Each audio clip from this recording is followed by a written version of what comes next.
She walked into that gas station at 2:17 in the morning, bought a bottle of water and a pack of gum, smiled at the clerk, and stepped back into the California night. 3 minutes later, every trace of her existence vanished as if she had never been born. But here's what nobody tells you about that night. The gas station clerk didn't just see her leave. He watched her walk toward a car that wasn't hers. And when investigators finally reviewed that footage 6 days later, they noticed something that made their blood run cold. The timestamp on the security camera had been tampered with, not by hackers, not by some criminal mastermind, but by someone who knew exactly when she would be there, someone who had been waiting. This is the story of Rebecca Fontaine, and before we go any further, you need to understand something. Rebecca wasn't running from anything. She wasn't involved in anything dangerous. She was a 26-year-old marine biologist who spent her days studying tide pools and her nights reading mystery novels in her studio apartment overlooking the Pacific. She had a cat named Agatha. She called her mother every Sunday. She had never been in trouble with the law, never owed anyone money, never made enemies. She was, by every measurable standard, living a quiet, unremarkable life, which is exactly what made what happened next so impossibly disturbing. The last person to speak with Rebecca was her colleague, Marcus Chen, a fellow researcher at the Monterey Bay Marine Institute. They had been working late that Tuesday evening, cataloging samples from a recent dive. Marcus would later tell investigators that Rebecca seemed completely normal, maybe a little tired, but normal.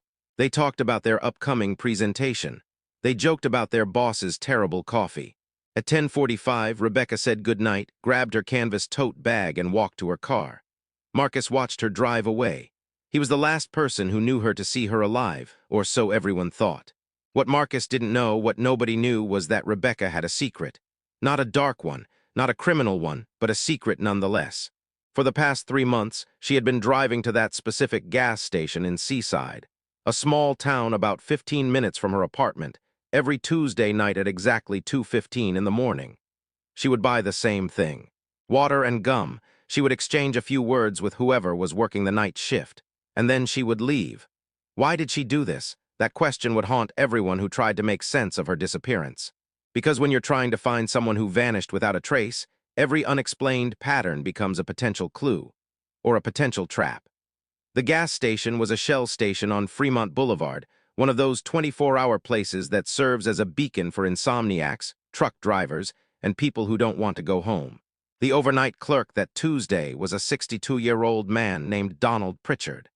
Donald had been working the graveyard shift for 11 years.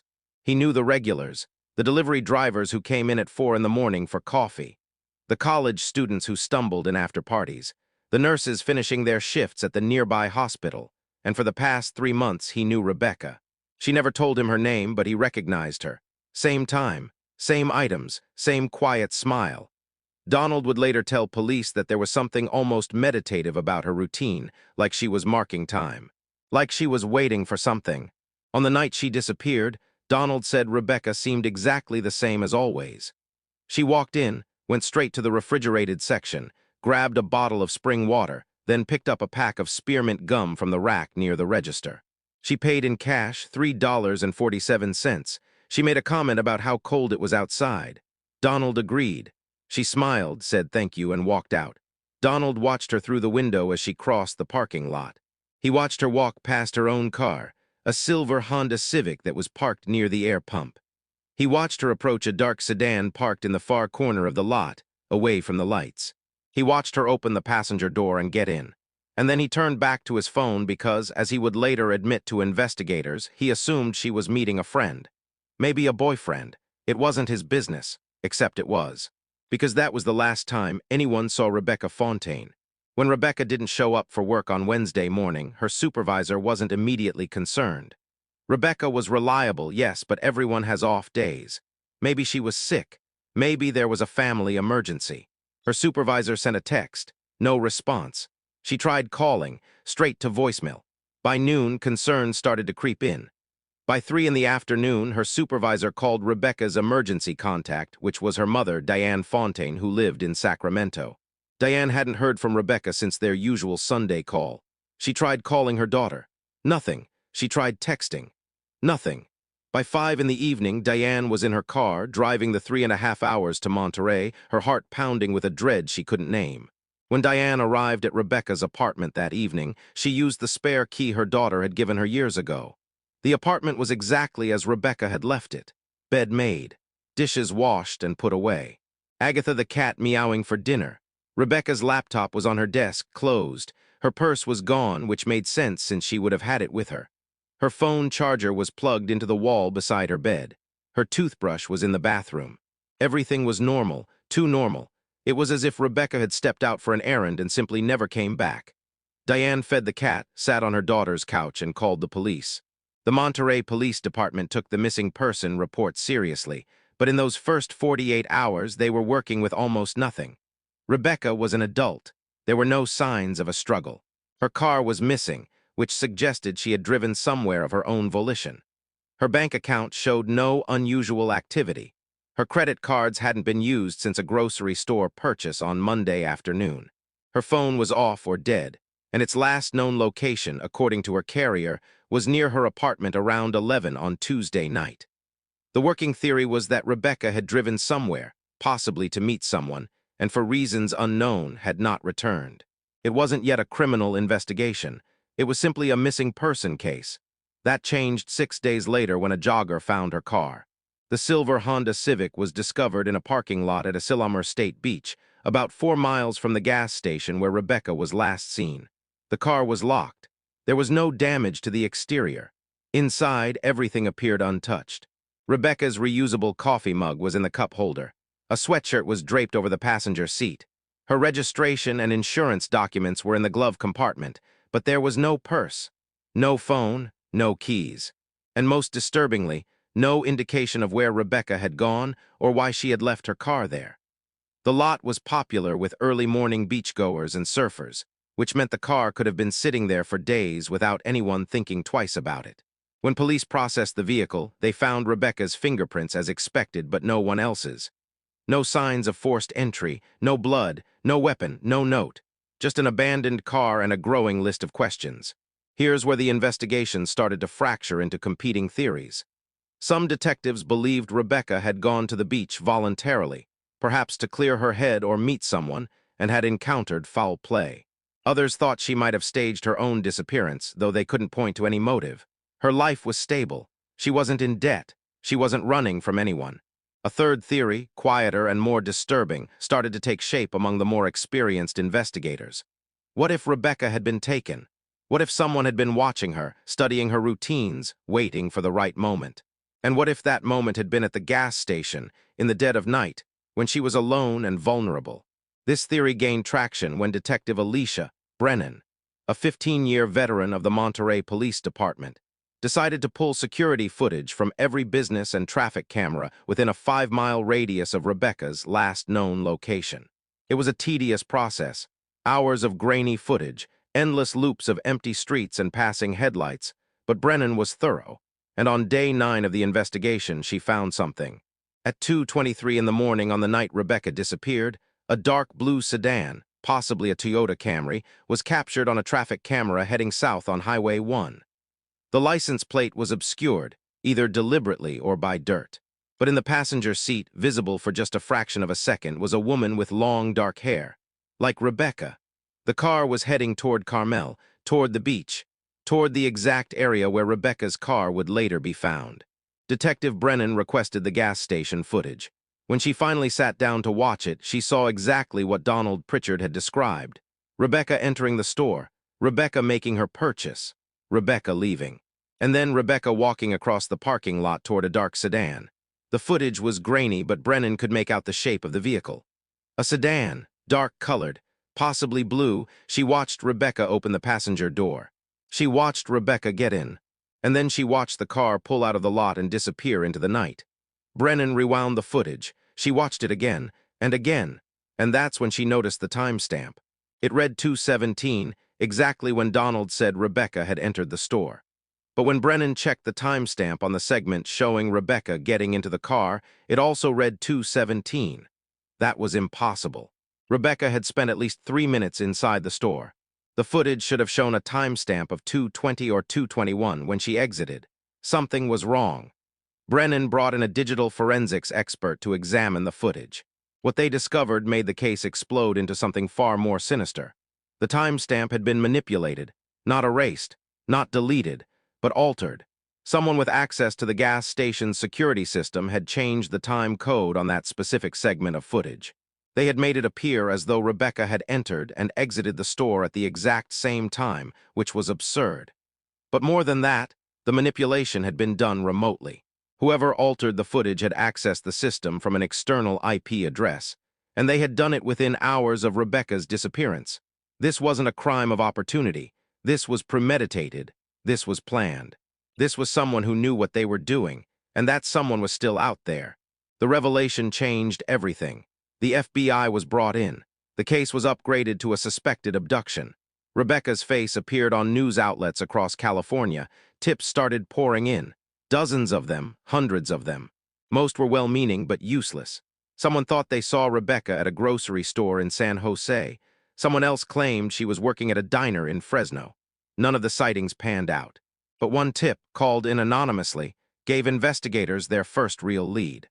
The caller, a woman who refused to give her name, said she had seen a dark blue sedan parked outside Rebecca's apartment building several times in the weeks leading up to her disappearance. Always late at night. Always in the same spot, just far enough from the street lights to remain in shadow. The caller had thought it was strange, but hadn't reported it because she wasn't sure if it was related to anything criminal. Now she said she couldn't stop thinking about it. She was scared, and she hung up before investigators could trace the call. Detective Brennan went back through security footage from Rebecca's apartment complex. The building had a single camera at the entrance, pointed toward the parking lot. Brennan reviewed weeks of footage, scanning for any sign of a dark sedan, and she found it. Not once, not twice, but 11 times over the course of 2 months, always between midnight and 3 in the morning. Always parked in the same spot.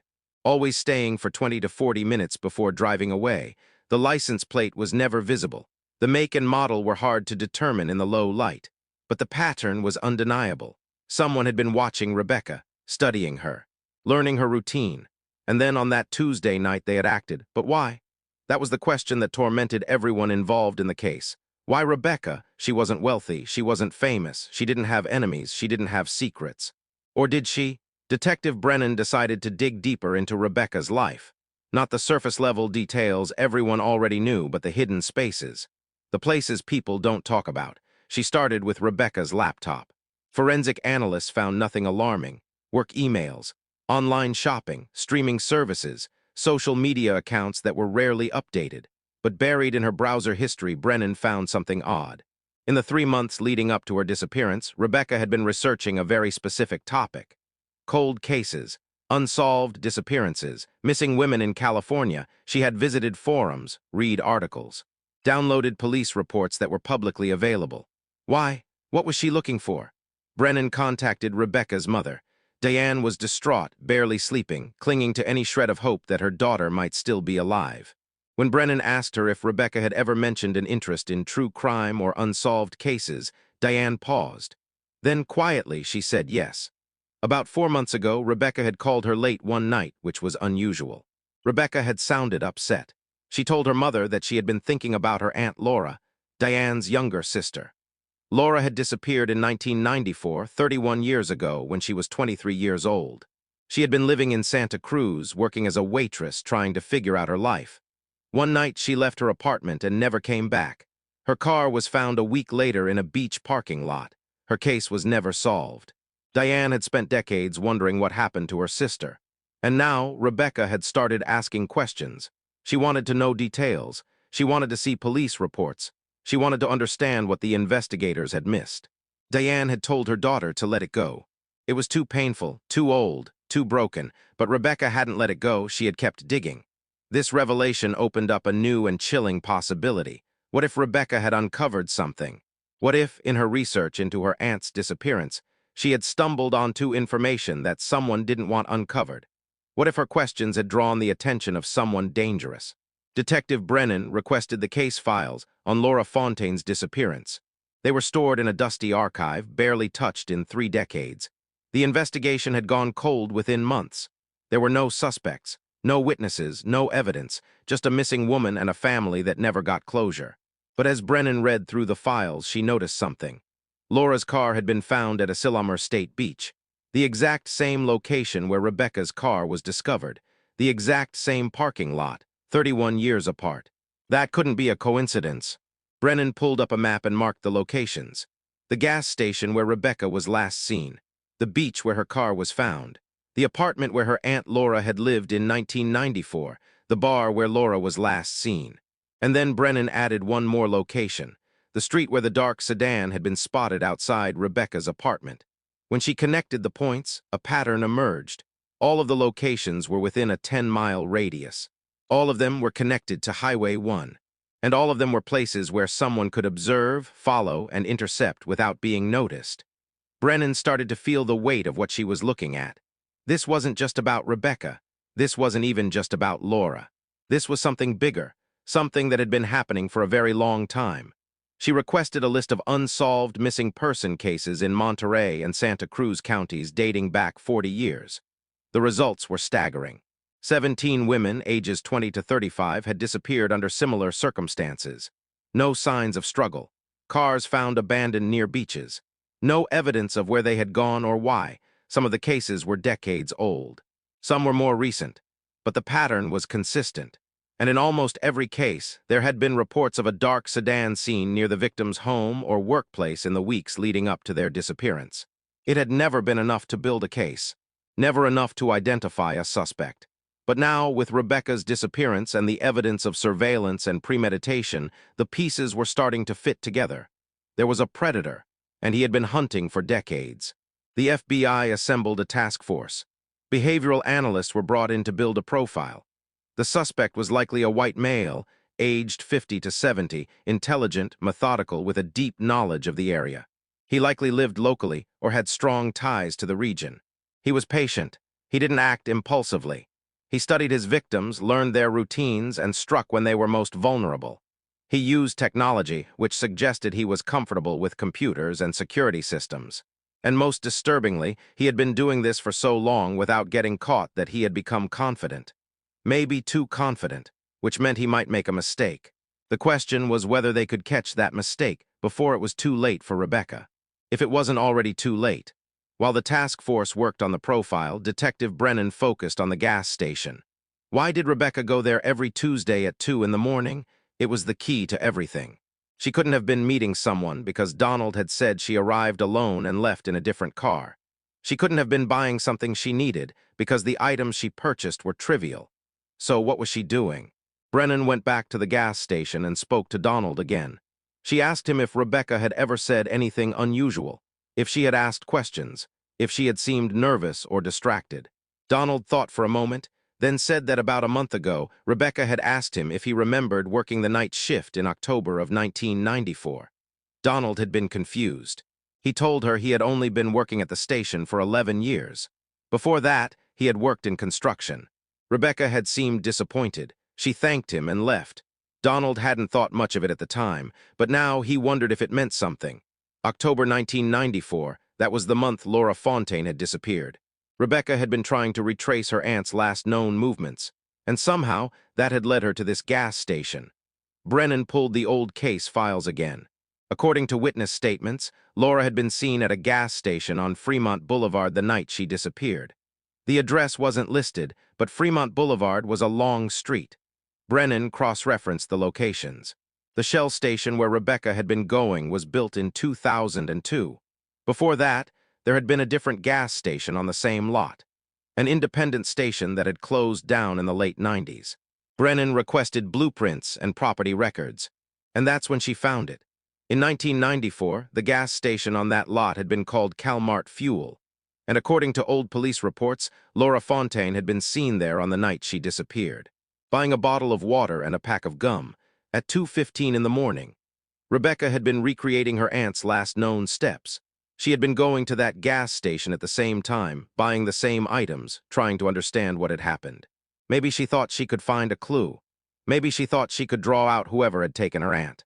Or maybe she just needed to feel close to someone she had never met but whose disappearance had shaped her family's grief. Whatever her reason, it had made her visible.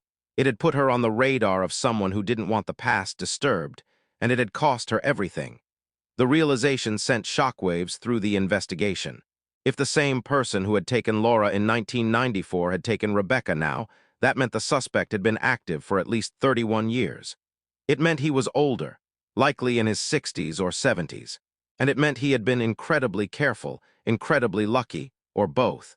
The FBI began re-examining every piece of evidence from every case in the cluster. They brought in genealogists to look for DNA evidence that might have been overlooked. They interviewed family members of the missing women, looking for connections. And they put out a public appeal.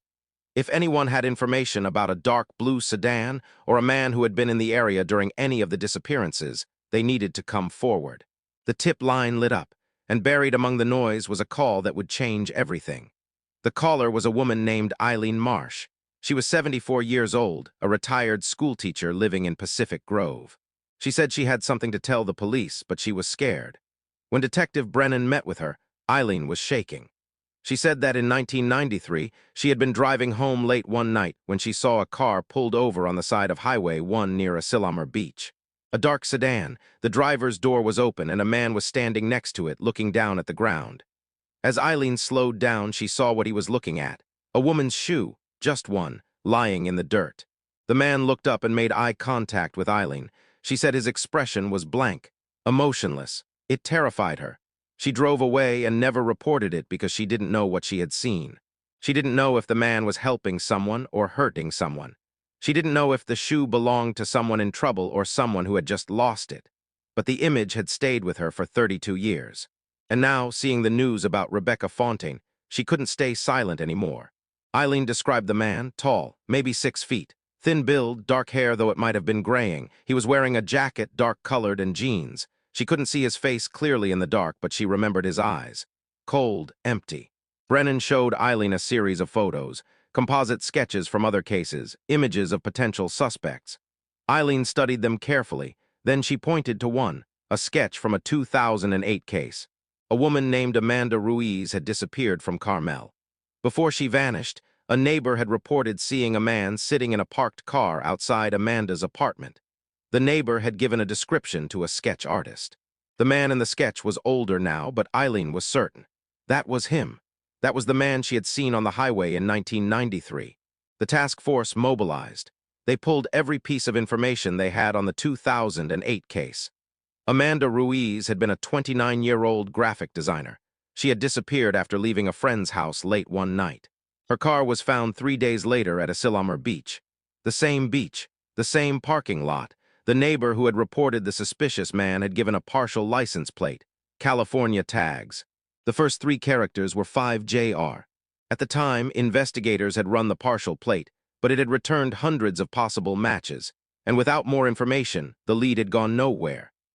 Now, with advances in database technology, the task force ran the search again, this time cross-referencing vehicle registrations with the suspect profile. White male, ages 50 to 70, registered address in Monterey or Santa Cruz County. The search returned 43 matches, 43 possible suspects. And one of them, Detective Brennan was certain, was the man they were looking for. The team began the painstaking process of investigating each name. They pulled DMV records, criminal histories, employment records, property ownership. They were looking for someone with a connection to the area. Someone with a history, even a minor one, of suspicious behavior. Someone who fit the profile. And on day 23 of the investigation, they found him. His name was Raymond Collier. He was 68 years old. He lived in a small house in Seaside, less than 2 miles from the gas station where Rebecca was last seen. His vehicle registration showed that he owned a 2006 Toyota Camry, dark blue. The license plate started with 5JR. Raymond Collier had worked as an IT consultant for over 30 years, which explained his ability to manipulate security systems. He had no criminal record, no history of violence, no red flags.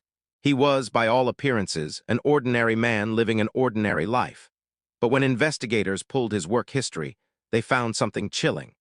In 1994, Raymond had worked as a contractor for a security company that installed cameras and alarm systems for businesses in Monterey County.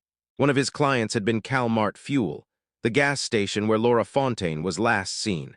Detective Brennan felt her heart pounding as she read the file. Raymond Collier had installed the security system at the gas station where Laura disappeared. He would have had access to the cameras. He would have known the blind spots. He would have been able to watch who came and went. And 31 years later, he would have had the skills to hack into the new system at the Shell station built on the same lot. He had been there all along, watching, waiting, hunting. Brennan obtained a warrant to search Raymond's property. The tactical team moved in at dawn on day 25. Raymond was arrested without incident. He didn't resist. He didn't ask for a lawyer. He simply stared at the officers with the same cold, empty expression Eileen Marsh had described all those years ago. Inside Raymond's house, investigators found a horror show. The walls of his basement were covered with photographs.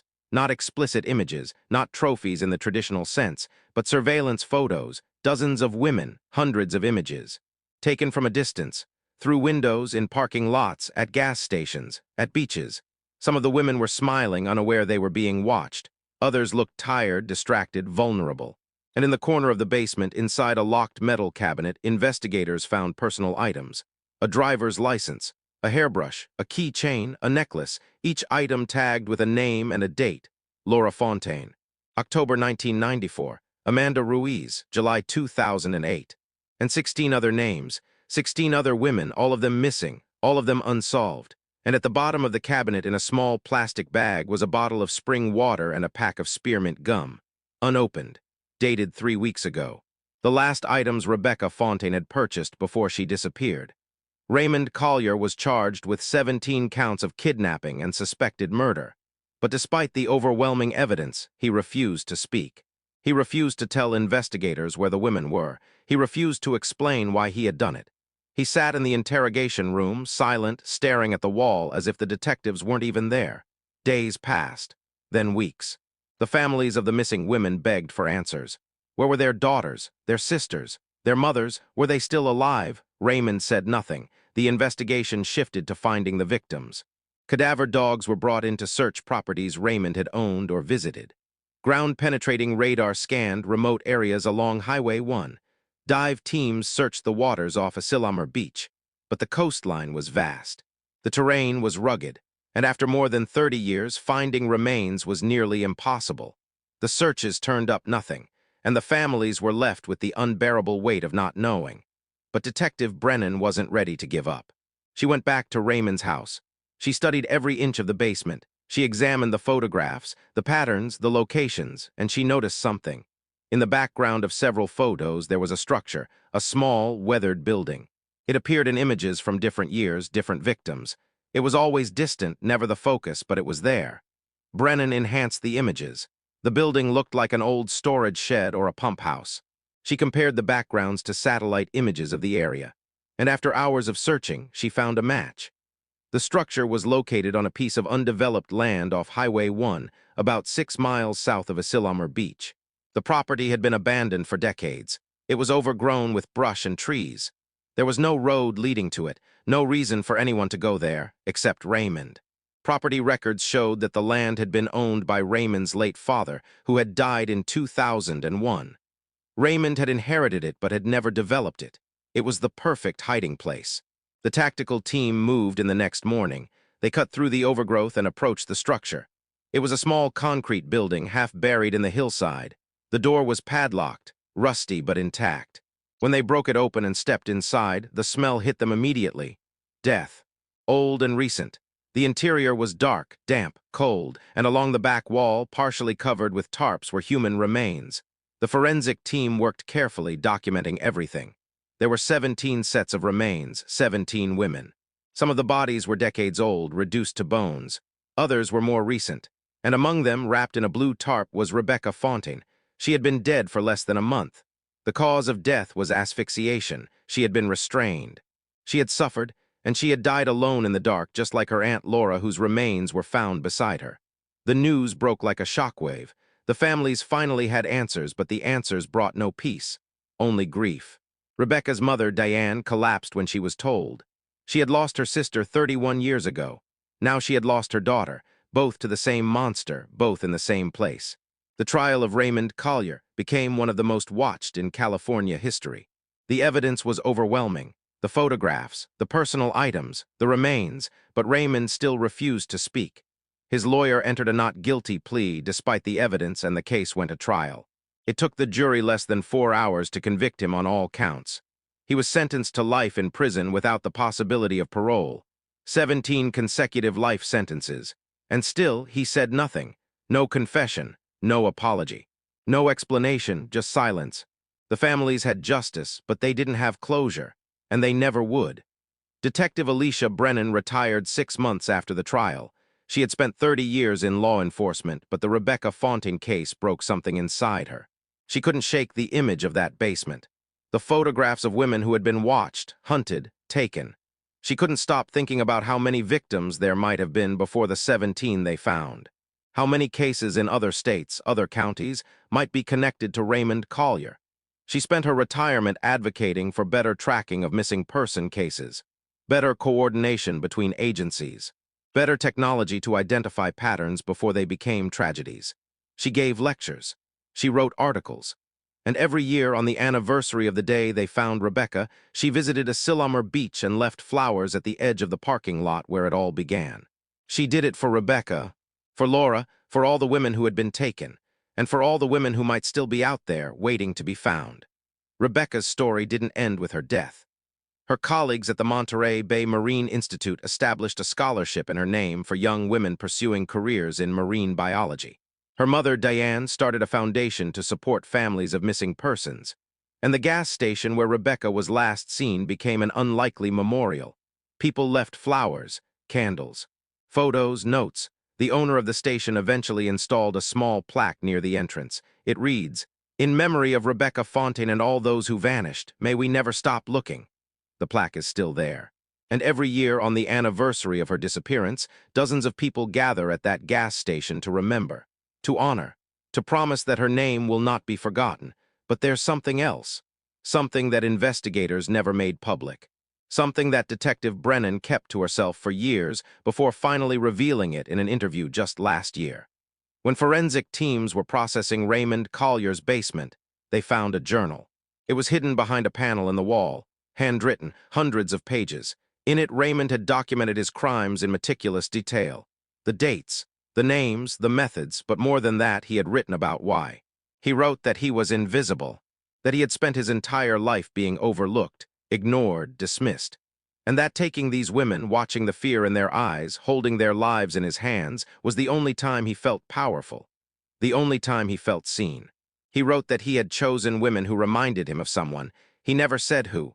A girl from his childhood, a woman who had rejected him, someone who had made him feel small. And for 30 years, he had punished surrogates for a wound that had never healed. The journal was entered into evidence but sealed by the court. The families didn't want it made public. They didn't want his words to become part of his legacy. They wanted the focus to remain on the victims, on the women who had been stolen, on the lives that had mattered. Years have passed since Rebecca Fontaine walked into that gas station for the last time. The case is closed. Raymond Collier is in prison. The remains of 17 women have been returned to their families. But the questions remain. How did he go undetected for so long? How many near misses were there? How many women saw that dark sedan and felt a chill but didn't report it because they told themselves they were being paranoid? And how many other Raymond Colliers are out there right now, watching, waiting, hunting? The truth is, we don't know. We can't know. But what we can do is remember. We can tell the stories of the women who were taken. We can honor their lives. We can support the investigators who work tirelessly to bring them home. And we can stay vigilant, because evil doesn't announce itself. It doesn't wear a sign. It looks ordinary. It blends in. It waits in the shadows. And sometimes, it's only when someone refuses to stop looking, refuses to let the case go cold, refuses to accept that some mysteries can't be solved, that the truth finally comes to light. Rebecca Fontaine was one of those people. She refused to let her aunt's disappearance fade into history. She asked questions. She dug into the past. She retraced steps that had gone cold decades ago. And in doing so, she unknowingly put herself in the path of a predator. But she also set in motion the investigation that would finally bring him to justice. Her death was a tragedy. But her life, her determination, her refusal to let the past be forgotten, saved future lives. Because Raymond Collier was caught. Because the pattern was identified. Because the secrets buried in that basement were finally exposed. And because of Rebecca, 17 families finally got answers. It wasn't the ending anyone wanted, but it was an ending. And sometimes, in cases like these, that's all we can hope for. If you're still watching this, you've heard a story that most people will never know the full truth about. You've walked through the investigation step by step. You've seen how one woman's search for answers about her family's past led to the exposure of one of the most prolific predators in California history. And you've witnessed how a single act of courage, even one that ended in tragedy, can change everything. Rebecca Fontaine didn't set out to be a hero. She just wanted to understand what happened to her aunt. But in the process, she became something more. She became a symbol, a reminder that the disappeared are not forgotten, that every missing person case matters, that every name on that list of unsolved mysteries represents a life, a family, a story that deserves to be told. And as long as there are people willing to ask questions, willing to search, willing to refuse to let the darkness win, there is hope. Not always for a happy ending, but for the truth, and sometimes that's enough. This case changed how law enforcement approaches patterns in missing person cases. It led to the creation of a statewide database that tracks similarities across jurisdictions. It inspired new training programs for detectives on recognizing surveillance patterns. It pushed for legislation requiring better security measures for digital systems that could be exploited by predators. And it reminded the public that the women who go missing are not statistics. They are daughters, sisters, friends, colleagues. They are marine biologists and waitresses and graphic designers. They are people with lives and dreams and families who love them. And when they disappear, the world loses something it can never get back. But their stories, their names, their memories, those can be preserved. And that's what we're doing here. That's why channels like this exist, to make sure that Rebecca Fontaine and Laura and Amanda and all the others are not reduced to a footnote in a criminal case file. They were real, they mattered, and they still matter, even now, even after everything. So what can you take away from this? What's the lesson in a story this dark, this painful, this true? Maybe it's this. Pay attention, trust your instincts. If something feels wrong, say something. If you see a car that's been parked outside your building too many times, report it. If someone makes you uncomfortable, don't dismiss it as paranoia. If a friend or family member goes missing, don't wait. Don't assume they'll turn up. Push. Demand answers, be relentless. Because the difference between a case that gets solved and a case that goes cold can be a single detail, a single witness, a single person who refuses to let it go. Rebecca was that person for her aunt. Detective Brennan was that person for Rebecca. And maybe, if you ever find yourself in a position where someone needs you to be that person, you'll remember this story. You'll remember that one voice, one action, one refusal to accept silence can bring a monster out of the shadows. There's one more thing you should know. After Raymond Collier was convicted, forensic genealogists continued to investigate whether he might have had accomplices or whether there were other victims in other states. They found no evidence of accomplices. Raymond worked alone, but they did find two other unsolved cases in Oregon and Washington that bore striking similarities to his pattern. Dark sedans, women disappearing near beaches, security footage mysteriously corrupted. The cases are still under investigation, but the timelines match periods when Raymond was known to have traveled out of state for work. If those cases are connected, the number of victims could be higher, much higher. It's a reminder that the full scope of a predator's crimes is often hidden, buried under years of silence and fear and distance. And it's a reminder that the work of investigators, of families, of people who refuse to give up, is never truly finished. There are always more questions, more mysteries, more names waiting to be found. But let's not end there. Let's end with Rebecca, not Rebecca the victim, Rebecca the person, the woman who loved the ocean, who studied tide pools and cataloged marine life, who had a cat named after a mystery writer, who called her mother every Sunday, who laughed with her colleagues, who had plans and dreams and a future that was stolen from her. That's the Rebecca we should remember. Not the last 3 minutes of her life, but the 26 years that came before. The moments of joy, the quiet mornings, the friendships, the work she cared about, the curiosity that drove her to ask questions about her family's history. That curiosity is what made her human, and that humanity is what makes her story matter. Because in the end, this isn't a story about a predator. It's a story about the people he tried to erase. And the fact that we're here talking about them, remembering them, honoring them, means he failed. Their names live on. Their stories live on. And as long as we keep telling those stories, they are not gone. They are here, with us, still fighting, still mattering, still alive in the only way that's left. Now, before you click away, I need you to do something. Share this video.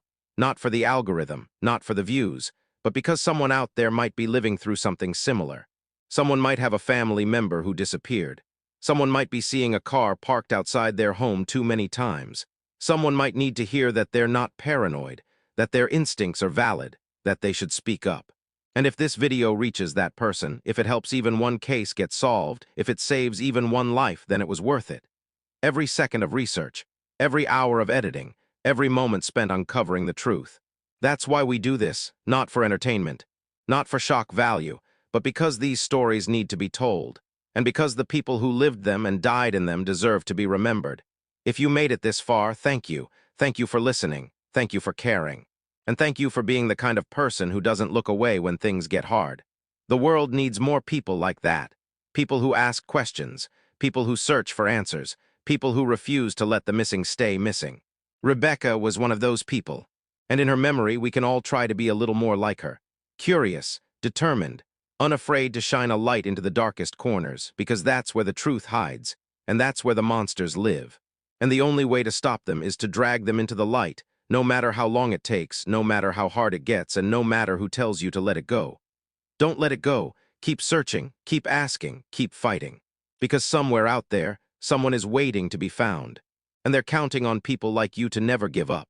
This is Vanished and Found, where every story matters, where every name is remembered, and where we never stop searching for the truth, no matter where it leads, no matter how dark it gets, and no matter how long it takes. If you know someone who's missing, if you have information about an unsolved case, if you've seen something that didn't feel right, speak up. Call the authorities. Share what you know. You might be the one piece of the puzzle that finally brings someone home. And if you want to hear more stories like this, stories that honor the missing and expose the truth, subscribe to this channel. Hit the notification bell. And join us as we continue to shine a light into the places most people are too afraid to look. Because the disappeared deserve to be found. The silence deserve to be heard. And the truth, no matter how painful, deserves to be told. Thank you for watching. And remember, stay vigilant, stay safe, and never stop asking questions.